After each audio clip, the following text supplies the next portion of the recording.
Welcome back to the channel. This is a good day, a good brisk day with the sun up, sky is blue, and wow, is it cold. My little ears are getting cold. So I'm coming back to you for the second round of the product research I'm doing for the book that I introduced in the last video. Don't have a title for the book, and that's the whole point of this, is to come to you, my friends, and the followers of the channel, to who I count as my friends, to suggest book titles that would stand up to someone's interest in a book listing or on a shelf.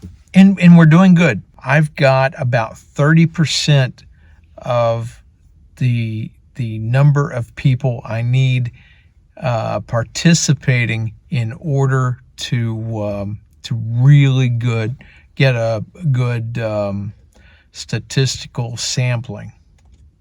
I need more and more and more. If I can get 3 times what we've done, that's sufficient. I'd really like to have more.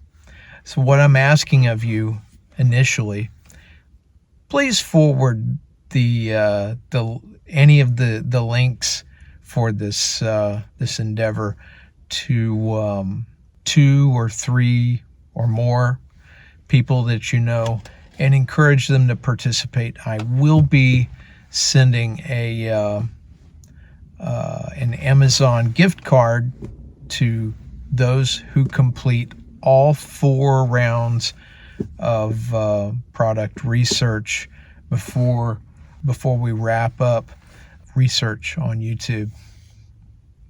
So the last video we talked about titles, and I'm seeing a real direction in the title that is catching on with people. That's not to say that that's the final title, but it's certainly a direction at this point. If those 2 or 3 or 10 friends of yours come in and tell me another direction, that'll be a very eye-opening thing. So for the time being, I'm going to let that continue in its direction. The next thing I'm going to do this week is I am putting up a number of book covers, and these are AI. I'm not putting any effort into these. I'm just throwing a number of concepts up with the direction that I'm seeing and knowing what I like. And I am asking your opinion of what book cover art you would take off the shelf and actually look at. If the cover will get you to open the cover and read a page, that's the mission of the cover. And so let's see what you think of the different covers that I present as different concepts, and we will go from there. There will be 4 rounds of this research. So when that's over, hopefully you will have a book in your hand to read and enjoy, and it's definitely a journey. Anytime you feed something into the Amazon machine and turn the crank, there's a little bit of a journey between standing flat-footed and what you get coming out the other end. I really, really am thankful for your participation in this. Everything's in the description that you can share with other people. And yes, it is an H.P. Lovecraftian style of story. The story itself is intended to spook a little bit, but it's intended to be fun. And it's set in the 1970s, in the time frame immediately after the release of Star Wars. That's the era of things that that are taking place in the life of our 8 to 10-year-old protagonist.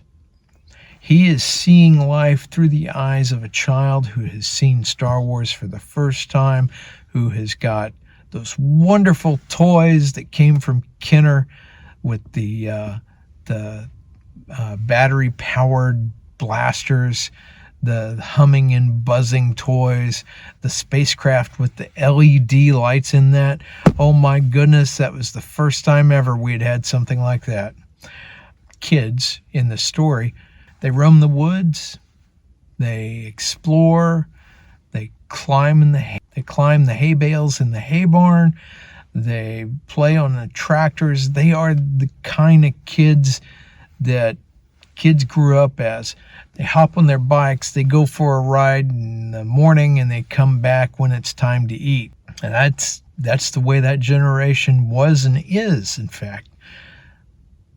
Given that, this boy, this protagonist, falls into an adventure that he couldn't possibly understand or plan for, and it wraps itself around him, friends that his father has, and consequences of the actions and the professional adventures of the family's distant friends in the archaeology world.